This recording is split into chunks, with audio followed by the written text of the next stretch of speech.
curious, observant tone. The wallet is still warm when Samuel Reed picks it up from the wet sidewalk. Inside, he finds a child's drawing of 3 crooked stick figures, and on the back, written in purple crayon, 5 small words: "Don't let Dad forget again." Samuel knows the panic the man across the street is about to feel. He has seen it hundreds of times. Samuel is the man the neighborhood calls the Wallet Man, a figure who moves through the city, returning lost items to subways, coffee shops, and park benches.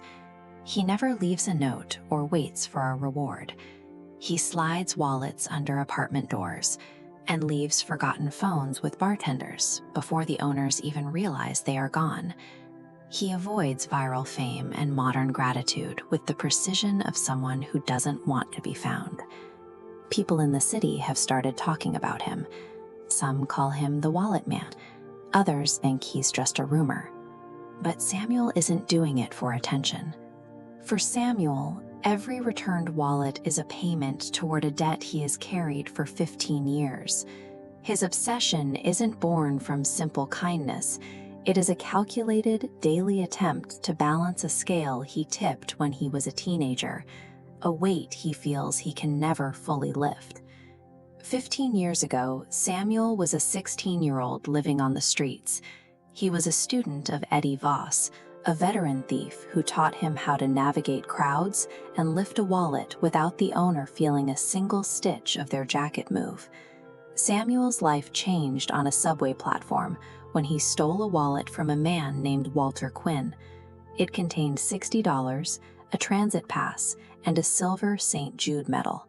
A St. Jude medal is a small religious charm often worn by those seeking help for lost causes. 2 days later, Walter found him, but instead of calling the police, the man did something Samuel didn't expect. He bought him a bowl of soup. Walter pushed the stolen wallet back across the table.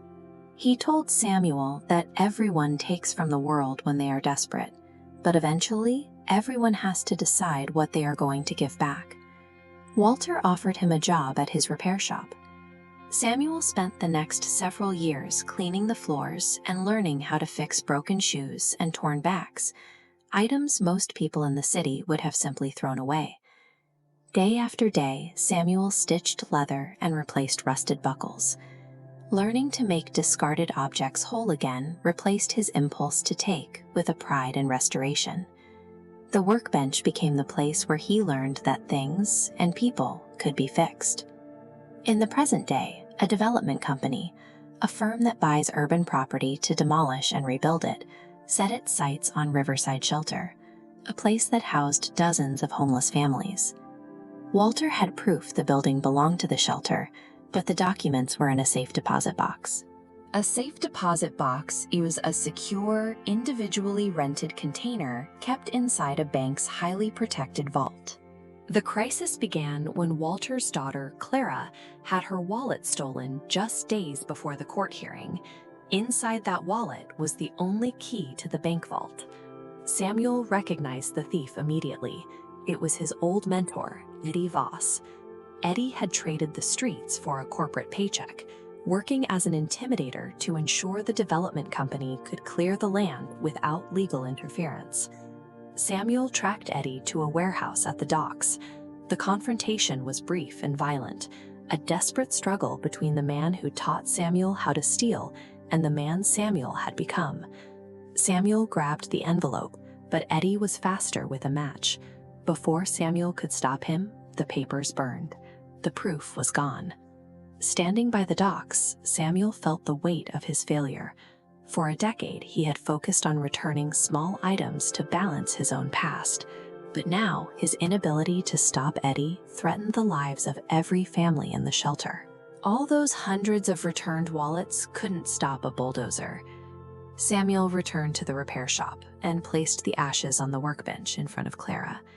He had spent years trying to fix things, but this break felt too deep to mend. Clara didn't cry. Instead, she reached into a drawer and pulled out an old cassette tape Walter had recorded before he passed away. Walter's voice filled the shop. He spoke directly to the boy who had once stolen his wallet, stating he knew that someday Samuel would be the one standing there when the shop needed him most. Following the instructions on the tape, Clara opened a hidden compartment in the wall. Tucked away from any thief or fire was a duplicate set of the ownership documents. By choosing to help a thief instead of punishing him 15 years ago, Walter had placed a guardian inside his own shop. That decades-old act of trust ensured that even when the first set of documents burned, there was someone there to help Clara uncover the backup. The next morning, the court accepted the duplicate papers. The demolition was halted, the shelter was saved, and Eddie Voss was arrested for fraud. That night, Samuel stood at the shop counter. He placed a newly found wallet next to Walter's St. Jude medal, which was still polished and great.